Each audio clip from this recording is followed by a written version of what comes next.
Matthew chapter 8, he carried our diseases. Jesus came down the mountain with the cheers of the crowd still ringing in his ears. Then a leper appeared and went to his knees before Jesus, praying, "Master, if you want to, you can heal my body."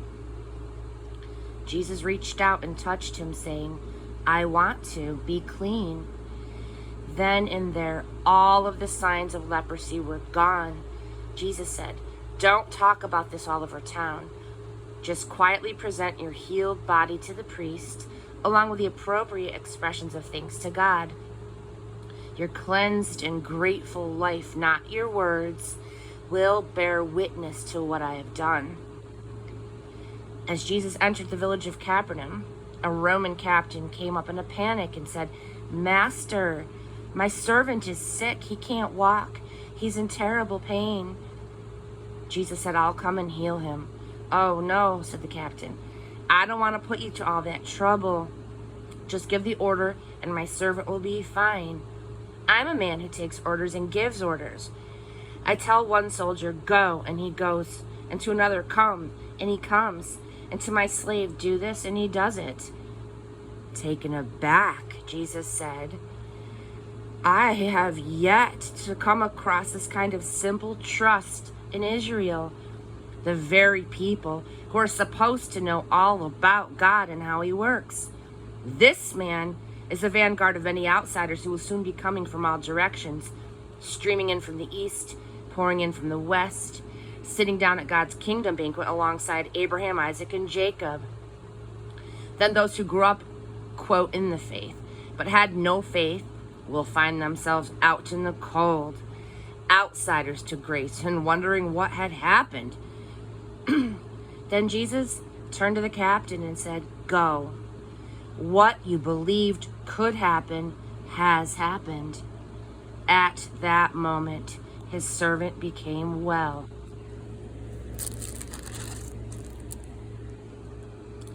By this time, they were in front of Peter's house.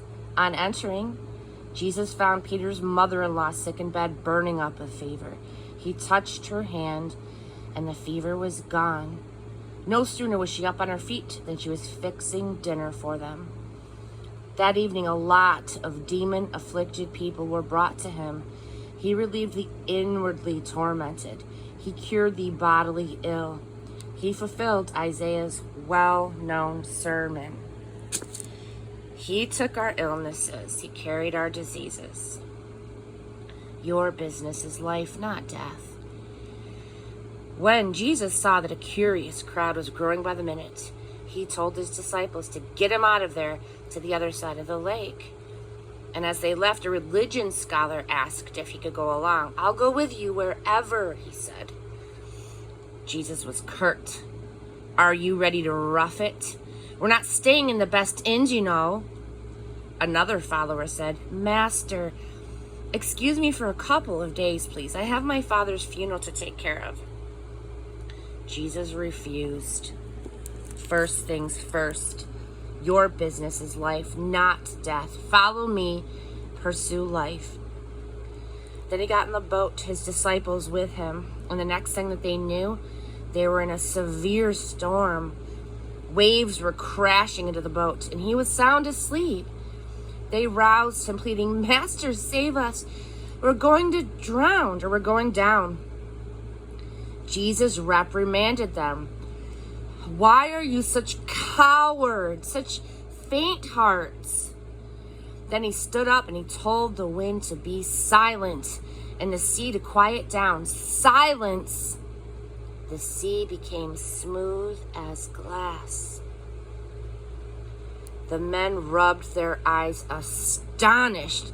"What is going on here? Wind and sea come to heal at his command." The madmen and the pigs. They landed in the country of the Gadarenes,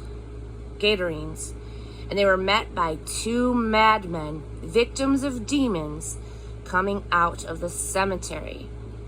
The men had terrorized the region for so long that no one considered it safe to walk down that stretch of road anymore. Seeing Jesus, the madmen screamed out, "What business do you have giving us a hard time? You're the Son of God. You weren't supposed to show up here yet." Off in the distance, a herd of pigs was browsing and rooting. The evil spirits begged Jesus, "If you kick us out of these men, let us live in the pigs." Jesus said, "Go ahead, but get out of here." Crazed, the pigs stampeded over a cliff into the sea and drowned. Scared to death, these swineherds bolted. They told everyone back in town what had happened to the madmen and the pigs. Those who heard about it were angry about the drowned pigs. A mob formed and demanded that Jesus get out and not come back.